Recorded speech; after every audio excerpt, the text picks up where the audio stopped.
Mr. Wolford here. Yolanda and I are about to hit the road. But it's been brought to my attention that many of you want to know how you make it 10,000 miles in 7 weeks on the road on a Harley. So let's go over some basics. Remember these letters. PMCS. Preventative Maintenance Checks and Services. It's a real thing. The Army taught me one thing: how to mitigate risk. The way you mitigate risk on a motorcycle, especially if you like to go fast, is you put a wrench on it, or an Allen wrench. Put your hands on every moving, vibrating part. Don't make it weird. When I was leaving Sacramento, I was doing 80 on the freeway in traffic, splitting lanes, and I went to downshift because traffic started to come to a stop. And that little guy right there. Apparently that guy came off. Yeah, oh shit. Luckily, my shifter was just lying here on my floorboard. So I was able to pull off and tighten that back down. Apparently whoever took the rear downshifter off didn't reinstall it 100% appropriately, or it had vibrated itself loose. One way or the other, it came off while I was in traffic. That's scary. So, stay calm, pulled off to the side of the road, fixed it. But every time I go a long distance, I put my Allen wrench on all of these. That one, that one, that one. Now, don't go crazy, okay? These things, you can mess it up, right? But you just want to, I don't know, there's probably a mechanic out there that knows exactly how many foot-pounds of torque it needs, but I like to give it just the good old honest effort, you know? Make sure you get these ones on my, oh, see, that one got a little bit out of it. Let's see here. My other Harley, when I first got it, I pulled up somewhere, and this bolt, that bolt right there, had vibrated itself all the way loose, and oil was just pumping out of there. Yeah, oh shit. Somebody asked me how I pack. I know this looks crazy, but in this bag, I've got extra bags for waterproofing. All of the tools, right? Like I brought this, and then every type of socket, and then in this bag, actually I have a full socket set. Now, where I messed up before, when I say messed up, I had a rear tire blow out when I was doing 85 on the freeway. Yeah, oh shit. But we made it. Yolanda, actually, hold on, I'll show you. Here's her damage.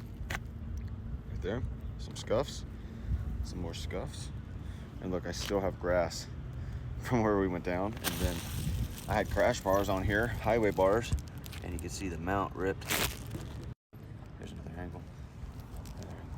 Right.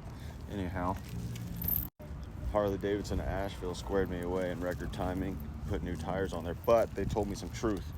Truth is, I have Mama Bear a little bit overloaded, too much weight in the back, right? When you have a passenger, the weight is distributed more towards the center of the bike. If you put all the weight and exceed the capacities on those compartments, then you have too much weight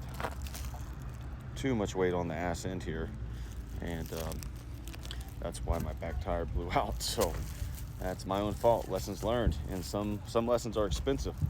I was lucky, so I don't want to try out my guardian angels too much, you know, if I can help it on this trip. So I have one bag solely dedicated for my GoPro and the Stetson bear spray, because, you know, it works on humans and bears. And then in here, try to keep like stuff like my motorcycle cover and just some various clothes, etc. And then again, my Bible. This is the book. I just got signed by the author. This guy's cool. Harry. Seriously though, super cool guy. Obviously some snacks. Oh, my manual, you know, bring your owner's manual. Now look, truth of the matter is I had a beer in there because I was a celebratory beer for when I got to Milwaukee yesterday. And I got there and it actually exploded in this bag. So that's a problem for tomorrow. First aid kit, because, you know, safety first. And then all my souvenirs. Those actually are gonna make it into here before I depart. I need to get reorganized. I'm all over the map right now. But I just want to show you guys what I got going on here. This is like a rolled kit of tools and GoPro stuff, wrenches, pig spit, you know, to polish her up. But we're gonna be on the road way too much for all that. And I think of oil. Up front, I keep one soft microfiber rag for my lens. And then this bad boy is the best 20 bucks you'll spend on Amazon. It goes on your brakes and then on the disc, and it locks. And then once it's locked, it has a timer. It gives you like 1 minute to get set up. And then once it's set, if you even try to get into the saddlebag, 120 decibels alarm goes off. So pretty cool. It's like keeps people honest. Nobody's gonna pick up your bike without somebody noticing. All right, so we're getting there. So I got it's actually up in there. But all my patches. All kinds of stuff in there. Cutting boards. Oh, that could have sucked so bad. Cutting boards from my boy, Dave. Order yourself a custom handmade charcuterie board. He doesn't use any dyes. He orders this purple wood from Africa. Had to get some Vermont maple syrup. Duh.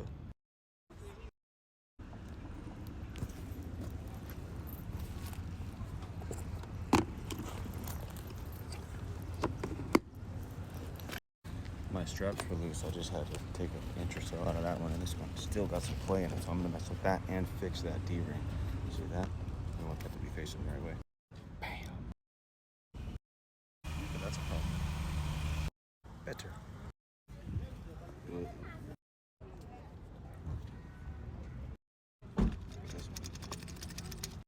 I moved that one, and then I saw that because it was hiding.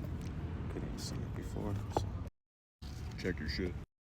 Might be a bit of a design flaw on the old saddle. When I straighten it and then put tension on it, it wants to pull that to the rear, so I think I'm going to be dealing with this problem. My fear is that the separation, and it's not a solid piece of metal, so if that starts to separate, then I'm in bad shape.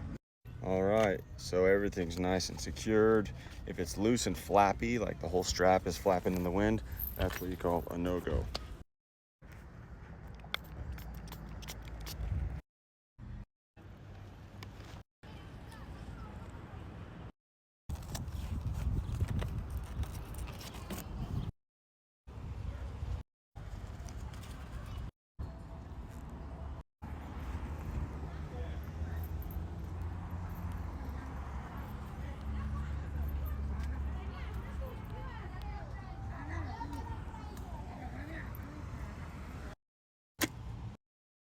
You guys want to hear the best sound ever?